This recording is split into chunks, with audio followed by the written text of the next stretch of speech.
వ్యవసాయ సీజన్ ప్రారంభమవుతూ ఉండగానే యూరియా కొరత అధికమైంది. ముందస్తుగా యూరియా దిగుమతులు చేసుకోవాల్సి ఉండగా ఆ దిశగా అధికార యంత్రాంగం పట్టించుకోలేదు. దీంతో యూరియాకు తీవ్ర కొరత ఏర్పడింది. మరోవైపున కాంప్లెక్స్ ఎరువులు దిగుమతి చేసుకోవాల్సిందే అంటూ కంపెనీలు డీలర్లపై ఒత్తిడి చేస్తున్నాయి. దీంతో తాము కాంప్లెక్స్లను దిగుమతి చేసుకోలేమని అంటూ డీలర్లు చెప్తున్నారు. సమ్మెకైనా సిద్ధమని డీలర్లు అంటున్నారు. భద్రాద్రి కొత్తగూడెం జిల్లా సత్తుపల్లి, మదిర ప్రాంతాల్లో కొంతమేరకు వర్షాలు కురిశాయి. దీంతో అక్కడ రైతులు యూరియా కొనుగోళ్లు ప్రారంభించారు. అయితే యూరియా మాత్రం సరిపోయినంతగా దొరకడం లేదు. మరోవైపు యూరియాను సొసైటీల్లో మార్కెట్ విక్రయ కేంద్రాల్లో 60% వరకు అమ్ముతున్నారు. ఆధార్ కార్డుతోటే విక్రయాలు సాగుతున్నాయి. అయితే పలు చోట్ల మాత్రం యూరియా దొరకకపోవడంతో అధిక ధర పెట్టి రైతులు కొనుగోళ్లు చేస్తున్నారు. ప్రజెంట్ అయితే ఉంది, ఎందుకంటే బయట ప్రైవేట్ షాప్లో కూడా దొరకట్లేదు. కొన్ని ఇప్పుడు మనకు సొసైటీలో కూడా కొంచెం దొరకడం కష్టం అవుతుంది. అంటే కొంత అంటే వీళ్ళు ఏం చేస్తున్నారంటే కొంచెం ప్రైవేట్ వ్యాపారం అందరూ కుమ్మక్కయ్యి ఇది కొంటేనే ఇది వేరేది కొంటేనే ఇది కూడా మీతో దాంట్లో కాంప్లెక్స్తో లింక్ పెడుతున్నారనమాట. కొంచెం ఇబ్బందికరమైన వాతావరణం అనేది కనబడుతుంది. వాస్తవానికి యూరియాకు కేంద్ర ప్రభుత్వం 1500 రూపాయల వరకు సబ్సిడీ ఇస్తుంది.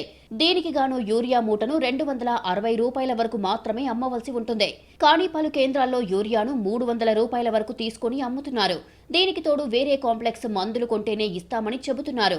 సొసైటీ మన రఘునాథ్ పాలన ఉన్నటువంటి సొసైటీలో కూడా ఒకళ్ళు వాళ్ళు తీసుకొస్తారు, వాళ్ళు అందించలేకపోతున్నారు. అంటే కొరతగా పైన ఉన్నటువంటి రావట్లే ప్రోడక్ట్స్ కాబట్టి వీళ్ళు ఏమంటున్నారంటే కొరతగా ఉంది కాబట్టి మళ్ళీ కొన్ని రోజులు ఆగమంటారు. అయితే ఇప్పుడు వీళ్ళు ఏం చేస్తున్నారు, రైతులు ఫెర్టిలైజర్ షాప్కి వెళ్తూ ఉంటారు. వాళ్ళు ఏంటంటే దానికి అడిషనల్గా దానికి కాంప్లెక్స్గా యాడ్ అయ్యి వేరేది తీసుకుంటేనే ఇది మేము యూరియా ఇస్తాము, డిఏపి ఇస్తాము అనేటువంటి చెప్తా ఉన్నారు. మేజర్గా రైతు వారీగా తక్కువ ధరలో సొసైటీలోనే అధిక మోతాదులో ప్రోడక్ట్ అందిస్తే రైతు వారీగా మాకు బెనిఫిట్ ఉందని మేము ఆశిస్తున్నామండి. రైతులకు యూరియా దొరకక ఇబ్బందులు పడుతుంటే ఎరువుల డీలర్లపై కంపెనీలు పరోక్షంగా ఇబ్బందులు పెడుతున్నాయి. కాంప్లెక్స్ ఎరువులు తీసుకుంటేనే యూరియాను దిగుమతి చేస్తామని డైరెక్ట్గా డీలర్లను ఇబ్బందులు పెడుతున్నాయి.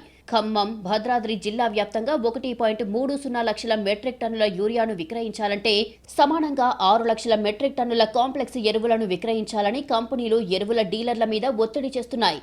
ఖమ్మం, భద్రాద్రి కొత్తగూడెం జిల్లాలో ఎరువుల డీలర్లు ఆందోళనకు సిద్ధమవుతున్నారు.